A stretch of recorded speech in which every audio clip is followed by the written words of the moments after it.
그런데 문제는 김명수 대법원장 후보자 임명 동의안 인준 역시도 만만치 않다는 점입니다.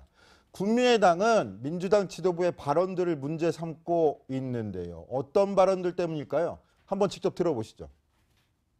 참으로 염치가 없는 소행이다 이렇게 생각을 합니다. 저 잠도 제대로 못 잤어요. 하도 막막해서요. 협치의 시작과 끝은 오로지 국민의 뜻을 제대로 받드는 것이어야 합니다. 그 당의 존재감을 드러내기 위한 그 당의 것이 협치가 아닌 것입니다.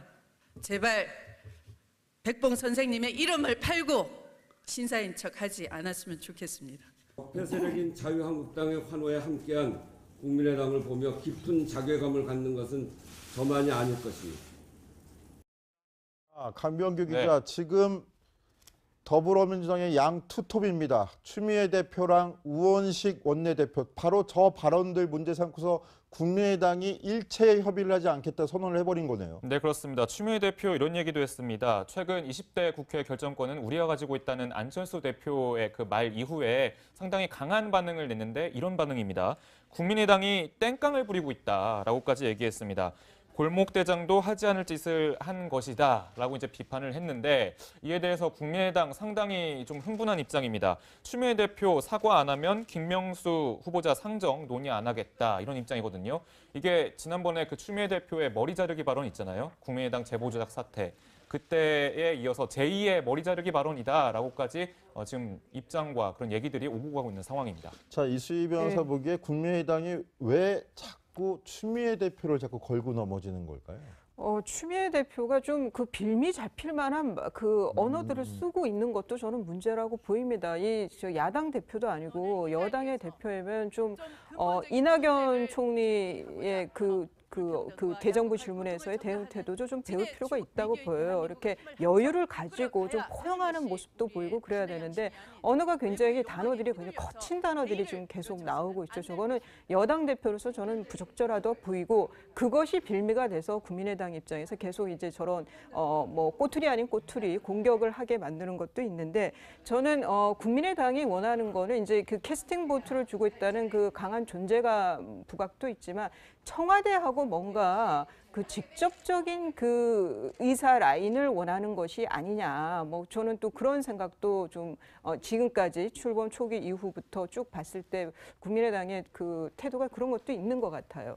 자, 그런데 정권 초기에 여당 투톱이 해야 될 일이 확실히 나눠지는 경우도 있지 않습니까?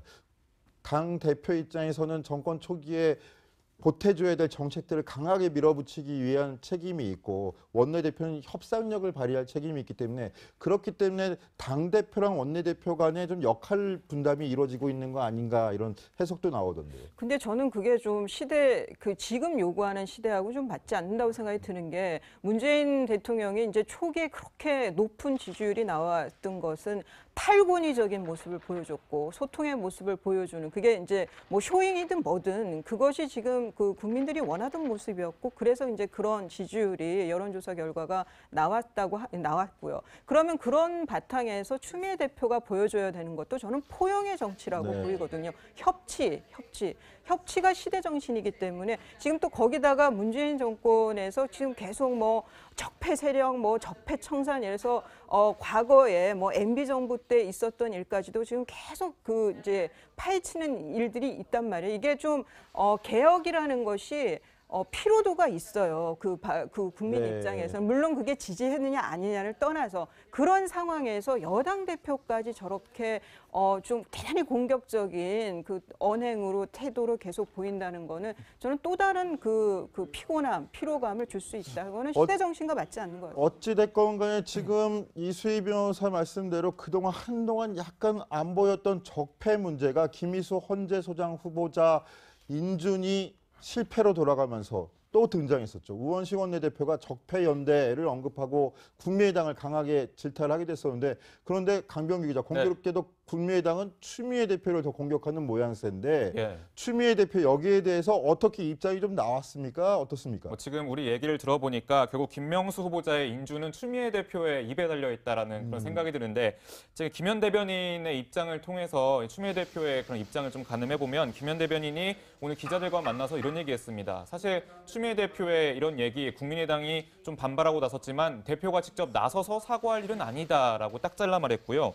국민의당의 사과를 요구하는 그런 입장에 대해서는 뭐 특별히 드릴 말씀이 없다라면서 별다른 입장을 내지 않았습니다. 그러니까 좀 한동안 추미애 대표가 나서서 사과할 일은 없다라는 좀 보면 될 것 같은데 이제 추미애 대표의 오늘 행보에 좀 관심이 쏠렸어요. 근데 오늘 원래 1시 20분에 민주당 의원총회에 참석하기로 했었는데 모습을 드러내지 않았었습니다. 그래서 뭐 알아보니까 이제 뭐 별다른 의도가 있었던 게 아니고 비공개 오찬이 길어져서 참석을 못했다는 건데 2시에 있던 본회의 행사, 본회의 대정부 질문에는 이게 나타났습니다. 모습을 드러냈는데요. 자, 뭐 흥미로운 좀 장면이 좀 나왔어요. 이제 주승용 국민의당 의원이 이제 김명수 후보자의 그 신문 스크랩을 쭉 가지고 있었는데 추미애 대표가 다가가서 주승용 의원이 가지고 있는 신문 스크랩 앞에 서서 인준이라는 제목 글자에다 동그라미를 치고 돌아갔다고 합니다. 그만큼 약간 메시지, 말보다는 하나의 행동으로서 좀 인준을 시켜달라, 뭐 통과를 시켜달라 이런 메시지를 강하게 보여준 셈입니다. 당은 다르지만 같은 호남이었고 같이 그렇죠. 또 한솥밥을 먹었던 주승용 의원에게다가 인준을 하시오. 김명수 인준 대법원 동그라미를 후보자에다가 강하게, 예. 이렇게 주장을 한 거군요. 아무튼 간에 그런데 국민의당이 캐스팅 보트권을 쥐고 있는 건 확실합니다. 자, 노원재 기자. 제가 오늘 아침 조간 신문들 쭉 보다 보니까 인상적인 게 동아일보가 국민의당 국회의원 40명 여론조사를 했더라고요. 그런데 29명이나 유보적인 입장을 밝혔다는데 이것도 김명수 대법원장 후보자도 김희수 후보자처럼 또 부결되는 건 아닌가 모르겠어요. 네, 그렇습니다. 인준 동그라미를 치실 때가 아니고 사실 주승용 의원도 유보자 중에 한 명이신 것 같은데 이제 좀 설득을 해야 될 거 아닌가 싶은데 저희가 일단 준비를 해봤어요. 동아일보가 36명의 국민의당 의원을 직접 이제 전화 통화를 통해서 김명수 후보자 어떻게 하실 거냐 물어봤더니 이런 답변이 나왔습니다. 일단 찬성한 게 5명 정도밖에 안 되고요. 입장을 유보한 게 29명이나 됩니다. 그리고 반대 2명, 응답을 안 한 4명이 있긴 한데 어쨌든 29명, 30명에 가까운 의원들이 유보 입장이기 때문에 저 의원들이 어떻게 움직이느냐에 따라서 이번에도 역시 지난번 김희수 후보자 사태처럼 가결이냐 부결이냐 결정이 될 것 같습니다.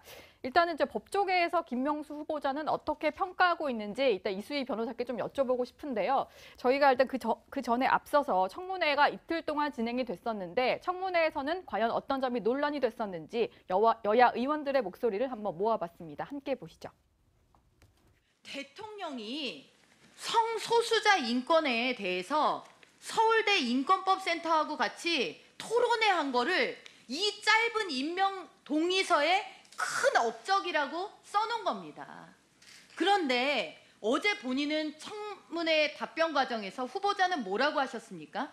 회장은 했지만 잘 모른다. 거기 그냥 앉아 있었다라는 식으로 답변을 하셔서야 이게 말이 됩니까? 정말로 제가 그 부분에 관해서 크게 준비하거나 공부한 일이 없다는 것을 말씀드립니다. 군 형법상의 동성애 처벌장은 전혀 반대하지 않는다 이런 의견이신 거죠 지금? 그렇습니다. 네, 기본적인 사회관념으로서 동성애에 대해서는 어떤 생각을 가지고 계시는 겁니까? 동성애관에서는 지금 뭐 찬성하는 분도 있고 또 그와 다른 이야기를 하시는 분도 있는데 모두 타당하게 존중돼야 된다는 정도밖에 말씀드릴 수는 없겠습니다.